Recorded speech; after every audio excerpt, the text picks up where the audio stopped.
Sama-sama kita perhatikan kepada pelajaran yang akan sama-sama kita pelajari malam ini, yang kita ambil dari kitab Irsyadul Ibad. Kita masih melanjutkan babul iman, bab tentang iman, dan pada kesempatan bahasan kali ini kita akan mempelajari makna beriman kepada setiap daripada rukun-rukun iman. Kalau kemarin kita menerangkan tentang masalah keimanannya, sekarang kita menerangkan makna beriman kepada rukun-rukun iman yang diterangkan oleh baginda Rasulullah sallallahu alaihi wasallam ketika beliau ditanya, mal imanu, apakah iman itu?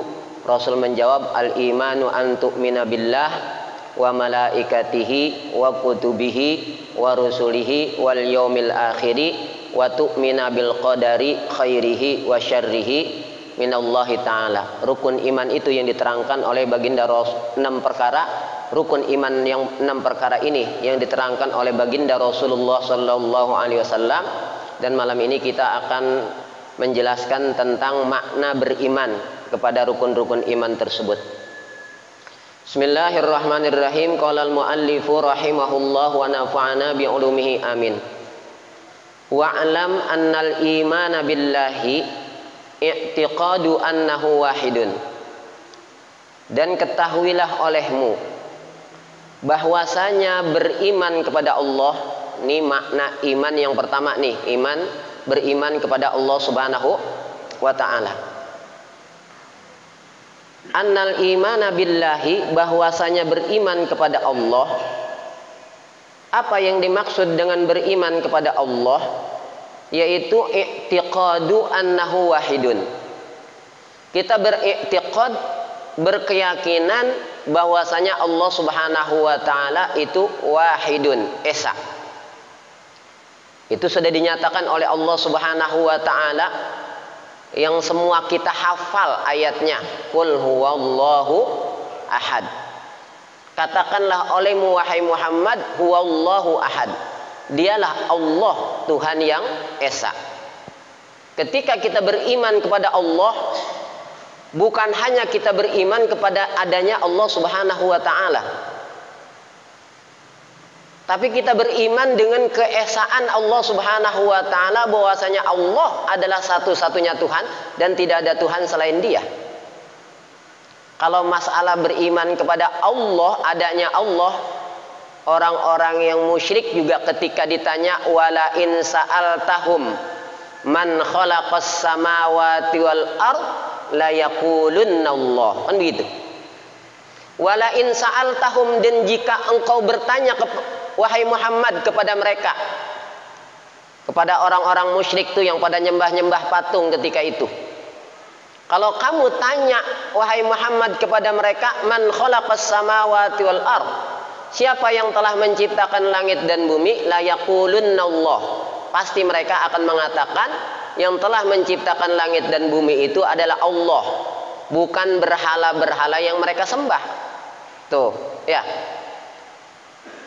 Jadi sekalipun mereka menyembah berhala, tapi mereka sadar bahwasanya menciptakan alam semesta itu bukan berhala-berhala yang mereka sembah, tapi yang menciptakan langit dan bumi tersebut adalah Allah Subhanahu wa ta'ala. Tuh, dia berarti percaya adanya Allah Subhanahu wa ta'ala.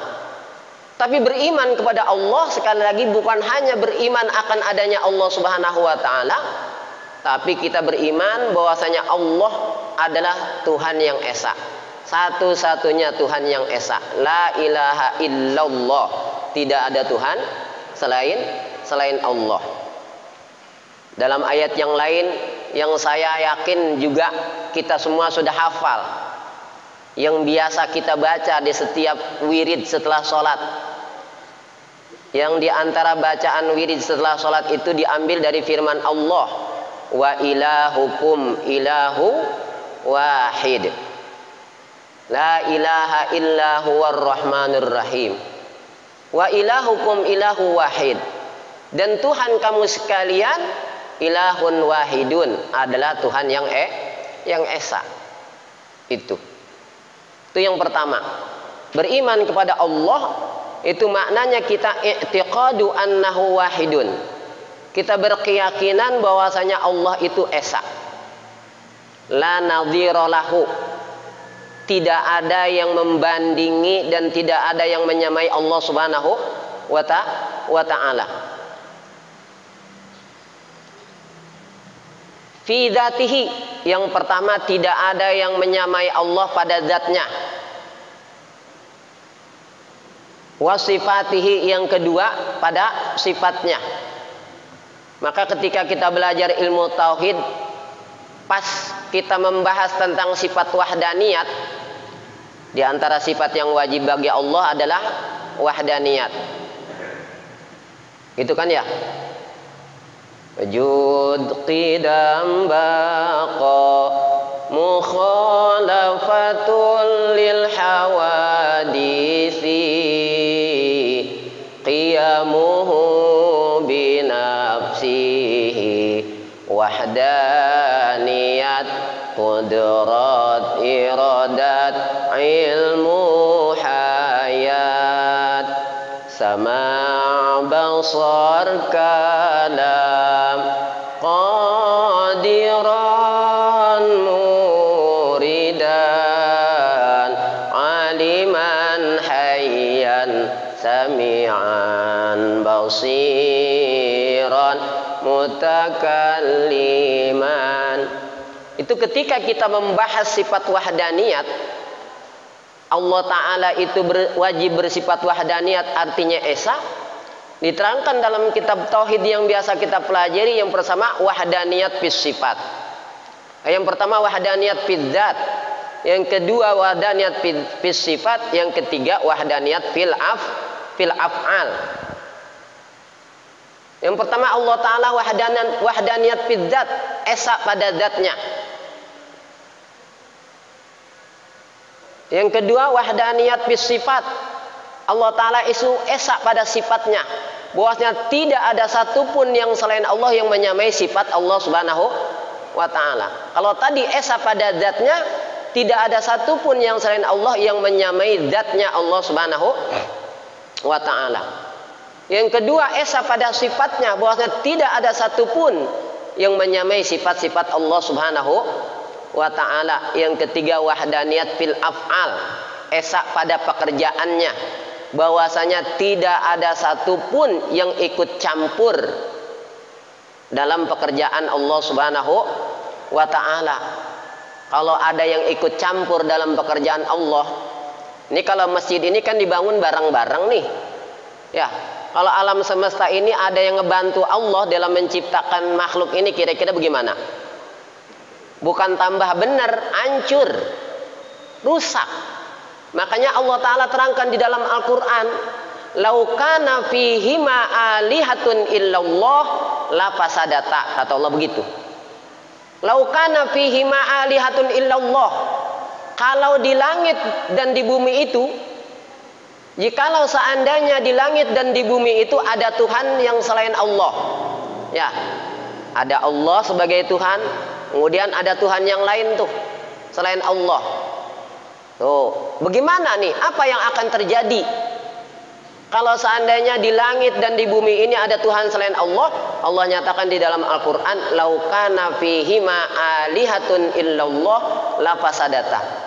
Kalau seandainya di langit dan di bumi itu ada Tuhan selain Allah, la fasadata, pasti akan hancur nih. Bukan malah benar, malah hancur. Gitu. Makanya makna Rabbun, Allah Ta'ala Rabbul Alamin, alhamdulillahi Rabbil Alamin, segala puji bagi Allah Rabbul Alamin, alhamdulillahi Rabbil Alamin, segala puji bagi Allah Rabbil Alamin. Apa itu makna Rabb? Rabbil Alamin yang pertama maknanya Khaliqil Alamin. Khaliqil Alamin, Allah adalah pencipta sekalian alam semesta. Dialah satu-satunya pencipta alam semesta. Tidak ada yang menciptakan alam semesta ini kecuali Allah Subhanahu wa Ta'ala. Maka Allah dikatakan Rabbil Alamin, ay Khaliqil Alamin. Itu. Allah Ta'ala berfirman di dalam Al-Quran, khaliqu kulli syai'in fa'buduhu. Khaliqu kulli syai'in, dia Allah adalah pencipta segala sesuatu. Fa'buduhu, maka sembahlah dia. Sedangkan Tuhan-Tuhan yang lain yang dipertuhankan oleh sebagian manusia, kan ada yang tanya nyembah patung, ya, mempertuhankan patung, ada mempertuhankan matahari dan sebagainya. Mereka apa-apa yang dipertuhankan oleh manusia yang selain Allah, kata Allah, la yakhluquna syai'an wa hum yukhlaqun. Mereka tuh Tuhan-Tuhan yang dipertuhankan yang selain Allah tersebut, la yakhluquna syai'an, tidak menciptakan sesuatu pun. Apa yang diciptakan oleh Tuhan-Tuhan yang selain Allah? Ciptain nyamuk aja nggak bisa, apalagi nyiptain yang lain, kan gitu. La yakhluquna syai'an, mereka tidak menciptakan apapun tuh Tuhan-Tuhan yang selain Allah itu. Wa hum yukhlaqun, bahkan mereka yang diciptakan. Bahkan Tuhan-Tuhan yang selain Allah yang mereka sembah itu diciptakan, yang dibuat gitu. Enggak membuat apapun, enggak menciptakan apapun, bahkan mereka lah yang dibuat gitu, yang diciptakan. Tuh, makna Rabbil Alamin. Yang pertama Khaliqil Alamin. Yang kedua Rabbil Alamin artinya Malikil Alamin. Segala puji bagi Allah Rabbil Alamin ay Malikil Alamin, pemilik sekalian alam semesta ini. Allah lah satu-satunya pemilik sekalian alam semesta ini. Itu Allah Ta'ala berfirman, lillahi mulkus samawati wal ard. Lillahi, kepunyaan Allah lah, mulkus samawati wal ard, kerajaan langit dan bumi, bukan punya siapa-siapa gitu. Itu yang kedua makna Rabbil Alamin, Malikil Alamin. Yang ketiga Malikil Alamin maknanya Mudabbiril Alamin. Allah Ta'ala yang mengatur sekalian alam semesta ini. Kalau seandainya ada Tuhan yang lain selain Allah yang ikut ngatur alam semesta ini, tambah beres apa tambah hancur kira-kira? Tambah hancur. Tadi kata Allah, laukana fihi ma'alihatun illallah lapasadata. Kalau seandainya di langit dan di bumi ada Tuhan selain Allah, lapasadata, pasti akan hancur. Kenapa Allah nyatakan demikian? Karena yang namanya Tuhan kan yang berkuasa mutlak. Karena dia yang namanya Tuhan, dia pengen berkuasa mutlak, dia akan punya kehendak dan kehendaknya sudah tidak bisa ditolak. Kira-kira masing-masing Tuhan punya kehendak tersendiri enggak kira-kira? Tuh, punya kehendak tersendiri. Otomatis kalau masing-masing Tuhan dia ingin apa? Melaksanakan kehendaknya dan kehendaknya itu mutlak harus terlaksana, pasti akan hancur. Sekarang supaya tidak hancur alam semesta ini, karena Tuhannya banyak, maka harus ada kesepakatan di antara Tuhan itu supaya tidak hancur. Kan begitu ya? Kalau seandainya ada kesepakatan di antara Tuhan-Tuhan yang ada supaya alam semesta ini nggak hancur, itu justru menunjukkan lemahnya Allah Subhanahu, lemahnya Tuhan itu. Ya, justru menunjukkan Tuhan, lemahnya si Tuhan. Kenapa? Karena Tuhan ini bergantung kepada yang lainnya. Ya, dia butuh kepada yang lainnya. Buktinya dia butuh kesepakatan di antara Tuhan-Tuhan yang ada supaya alam semesta ini tidak hancur. Ini menunjukkan lemahnya si Tuhan tersebut. Tidak mutlak berkuasa berarti dia. Kan gitu ya. Tuh. Yang keempat Rabbil Alamin bimakna Murabbil Alamin, yang mengurus alam semesta ini. Alam semesta ini diurus oleh Allah Subhanahu wa taala sehingga tidak ada satupun dari makhluk yang Allah ciptakan yang tidak terurus oleh Allah Subhanahu wa taala. Gitu. Kalau seandainya ada di antara satu makhluk dari makhluk Allah ini di alam semesta ini yang lepas daripada kepengurusan Allah, Allah lalai dalam mengurusnya, pasti dia tidak akan bisa hidup. Kan seperti itu. Tuh, itu esa yang pertama, wahdaniyat fid dzat. Esa pada zatnya. Bahwasanya tidak ada satupun yang selain Allah yang menyamai zatnya Allah Subhanahu wa taala. Laisa kamitslihi syai'un wa huwas samiul basir. Dalam ayat lain, walam yakul lahu kufuwan ahad. Yang kedua, esa pada sifatnya. Tidak ada satupun yang selain Allah yang menyamai sifatnya Allah Subhanahu wa ta'ala. Yang ketiga, wahdaniyat fil af'al. Allah Ta'ala esa pada pekerjaannya. Bahwasanya Allah Ta'ala sendiri mengerjakan pekerjaannya. Tidak ada satupun yang selain Allah yang ikut campur dalam pekerjaan Allah Subhanahu wa ta'ala. Tuh. La syarika lahu fil uluhiyati. Tidak ada sekutu bagi Allah fil uluhiyati. Dalam masalah uluhiyahnya Allah. Apa sih itu uluhiyah? Yang dikenal dengan tauhid uluhiyah. Ada tauhidur rububiyah, ada tauhidul uluhiyah. Ini tidak bisa dipisahkan kedua tauhid ini. Tauhidur rububiyah dengan tauhidul uluhiyah. Tauhidur rububiyah, apa itu tauhidur rububiyah? Tauhidur rububiyah yaitu al-i'tiqadu bi anna Allaha huwal khaliqu wahdah. Karena Rabbun tadi maknanya khaliqun. Rabbun maknanya khaliqun, pencipta. Ketika kita mentauhidkan Allah dari sisi rububiyahnya Allah, kita bertauhidur rububiyah, maka kita al-i'tiqadu bi anna Allaha huwal khaliqu wahdah. Kita berkeyakinan bahwasanya Allah adalah satu-satunya sang pencipta, satu-satunya pemberi rizki, kan gitu ya. Satu-satunya yang mengurus dan mengatur alam semesta ini. Tidak ada yang lain kecuali Allah. Itu. Nah, yang kedua tauhidul uluhiyah. Apa itu tauhidul uluhiyah? Yaitu al-i'tiqadu bi anna Allaha huwal ma'budu bihaqqin.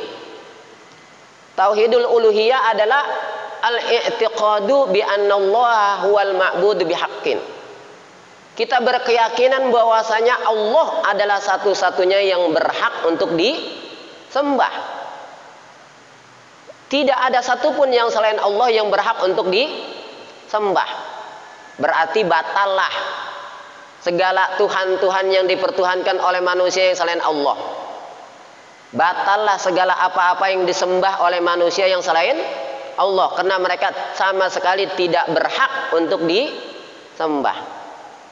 Makanya kan dijelaskan di awal kitab Safinah, kitab Safinatun Najah, tuh di awal, tuh masih di awal, wa ma faslun wa makna la ilaha illallahu la ma'buda bihaqqin fil wujudi illallah. Itu di awal kitab Safinatun Najah. Di pasal wa makna la ilaha illallah dan bermula makna la ilaha illallah, yaitu apa itu? La ma'buda bihaqqin fil wujudi illallah. Bahwasanya tidak ada yang berhak untuk disembah kecuali Allah Subhanahu wa ta'ala. Itu tauhidul uluhiyah, wa huwa istihqaqul ibadati.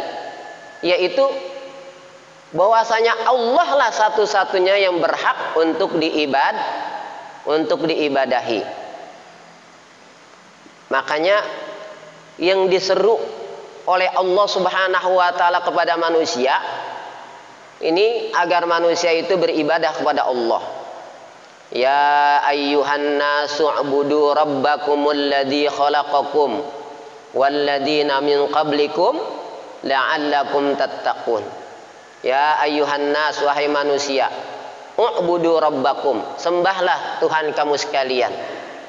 Alladzi khalaqakum, yang telah menciptakan kamu sekalian, walladzina min qablikum, dan yang telah menciptakan orang yang sebelum kamu, la'allakum tattaqun, agar kamu sekalian bertakwa.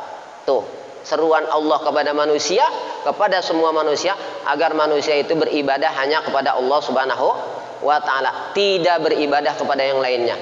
Itulah tauhidul uluhiyah, wahya istihqaqul ibadati, yaitu bahwasanya Allah ada satu-satunya yang berhak untuk diibadahi. Tuh, wa annahu qadimun labtida'a li wujudihi.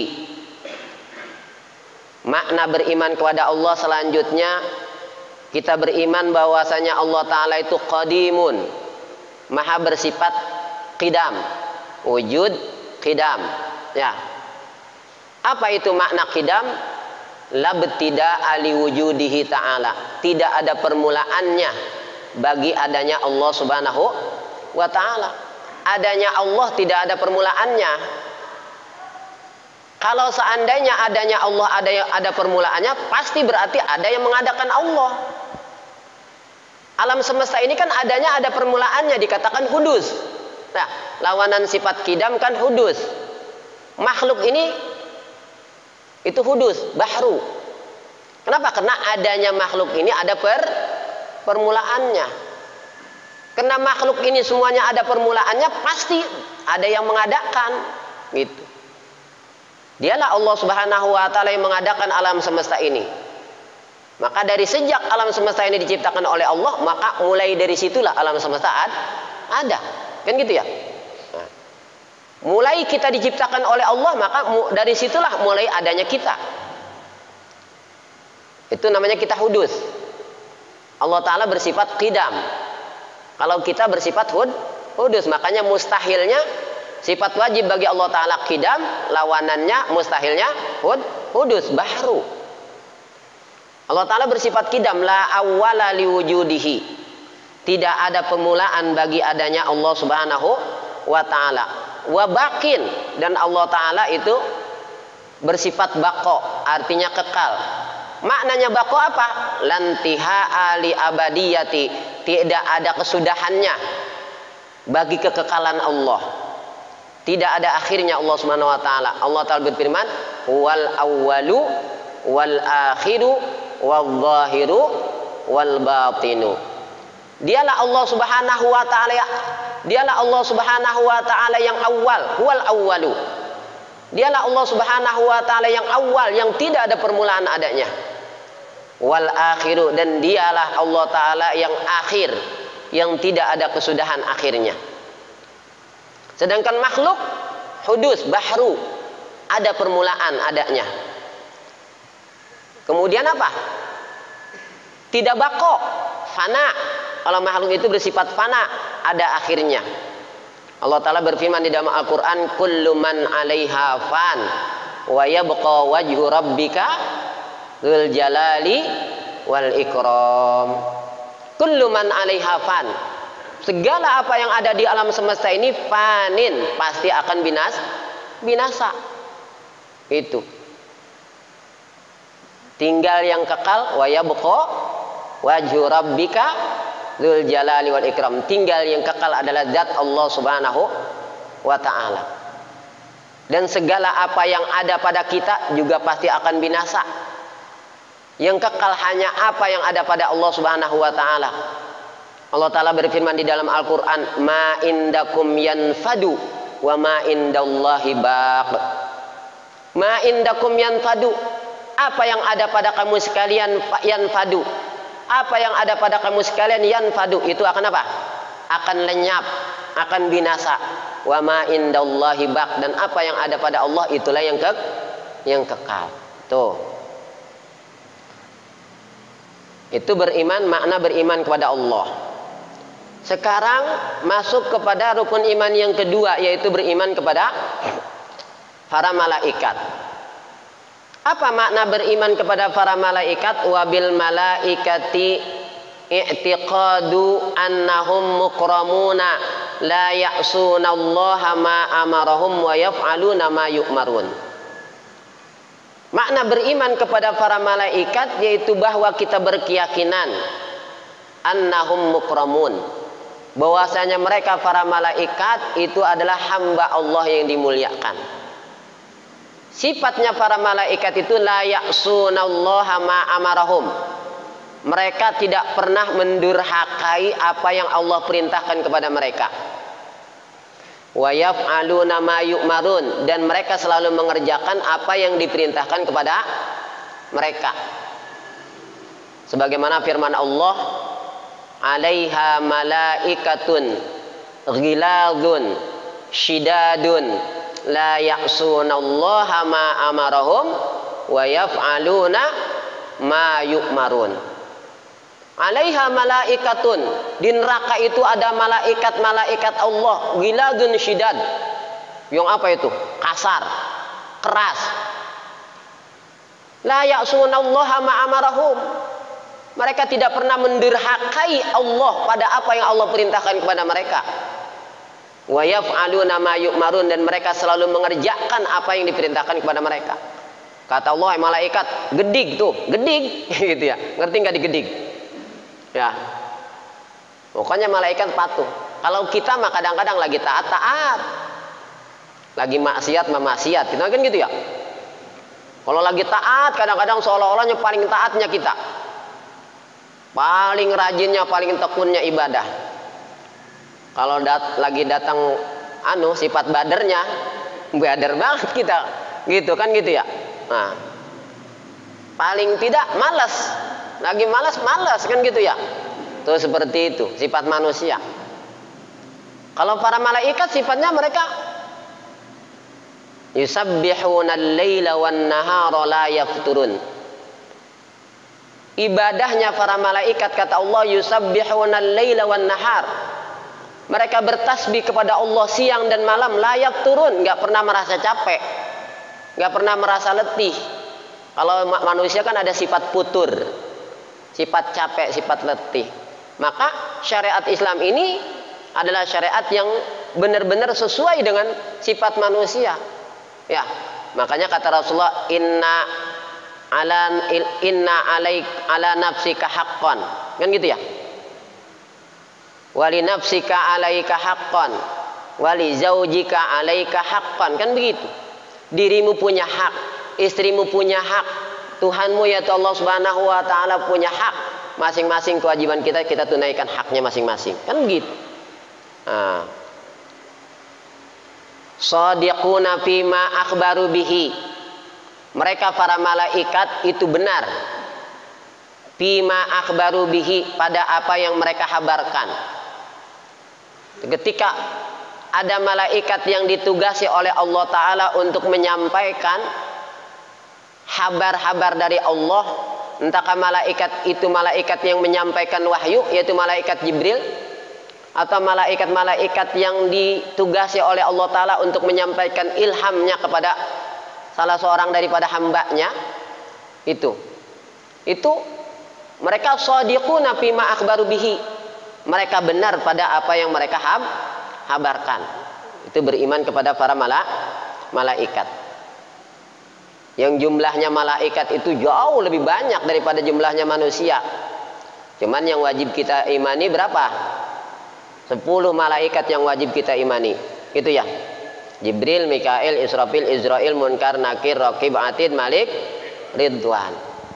Wajib kita imani itu. Ini masing-masing malaikat punya tugas.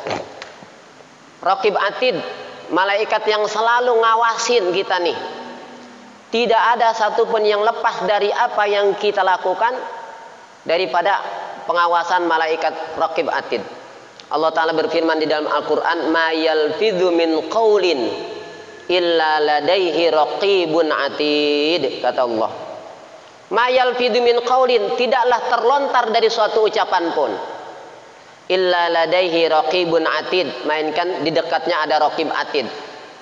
Maka jangan sembarangan kita ngomong gitu. Orang lain sih mungkin nggak tahu kita ngomong apa, atau orang lain sih mungkin nggak tahu dia lagi diomongin sama kita. Kita nggak sadar, kita disuruh beriman kepada para malaikat, di antaranya malaikat Raqib Atid. Dia yang selalu apa? Hadir nih di dekat kita, sehingga tidak ada satupun yang terlontar dari ucapan kita, apalagi dari apa yang kita perbuat, yang kita kerjakan, baik itu yang baik yang kita kerjain maupun itu yang buruk. Kata Allah dalam Al-Quran, ma yalfidhu min qawlin illa ladaihi raqibun atid. Tidaklah terlontar dari suatu ucapan pun illa ladaihi raqibun atid, melainkan di dekatnya ada raqib atid. Tuh ya, ya seperti itu. Itu diantara hikmahnya kita beriman kepada para malaikat. Kemudian yang selanjutnya, beriman kepada Allah wa malaikati wa kutubihi. Apa makna beriman kepada kitab-kitab Allah? Wabil kutubi i'tiqadu annahu kalamullah al-azaliyu. Makna beriman kepada kitab-kitab Allah yaitu i'tiqadu annaha kalamullahil azaliyu, bahwasanya kitab-kitab itu adalah kalamullah yang bangsa azali, dari sebelum Allah Ta'ala menciptakan makhluk, kalam Allah sudah apa? Sudah ada gitu. Tidak ada permulaan kalam Allah Ta'ala, sebagaimana tidak ada permulaannya Allah Subhanahu wa Ta'ala. Itu yang pertama, bahwasanya kitab-kitab Allah itu berisikan kalamullah, firman-firman Allah Subhanahu wa Ta'ala. Yang kalamnya Allah Ta'ala tersebut al-qaimu bidatihi, yang menempat pada zatnya Allah Subhanahu wa Ta'ala. Al-munazzahu al-qaimu bidatihi al-qaimu bidatihi al-munazzahu anil harfi was sauti, yang suci daripada huruf dan suara. Itu kalam nafsinya Allah, ya. Ada kalam nafsinya Allah itu, ya. Nah, dia suci daripada huruf dan suara. Nah, itu nanti ada kalam maknawinya. Kalam nafsinya itu dari mulai kemudian kitab-kitab yang Allah turunkan kepada manusia ini yang 4, Taurat, Zabur, Injil, dan Al-Quran. Selain kitab ini juga ada Allah Ta'ala menurunkan suhuf, ya, gitu. Inna hadza lafis suhufil ula suhufi Ibrahima wa Musa. Selain kitab Allah itu ada yang namanya suhuf, cuma beberapa lembaran gitu. Tapi yang wajib kita amani daripada kitab-kitab Allah yang 4 ini, kitab Taurat, Injil, Zabur, dan Injil serta Al-Quran. Allah berikan kepada Nabi siapa? Nabi Daud kitab Zabur. Wa ataina Dawuda Zabura, kata Allah. Wa ataina Dawuda, dan kami telah berikan kepada Nabi Allah Daud, kata Allah. Wa ataina Dawuda, dan kami telah berikan kepada Nabi Daud Zabura, akan kitab Zabur. Nah, kalau Taurat kita sama-sama tahu telah diberikan kepada Nabi Allah Musa alaihis salam. Injil telah diberikan kepada Nabi Isa alaihissalam, dan Al-Quran kepada Nabi kita Nabi Muhammad sallallahu alaihi wasallam. Itu wajib. Setiap orang yang mengaku beriman wajib beriman kepada kitab-kitab Allah.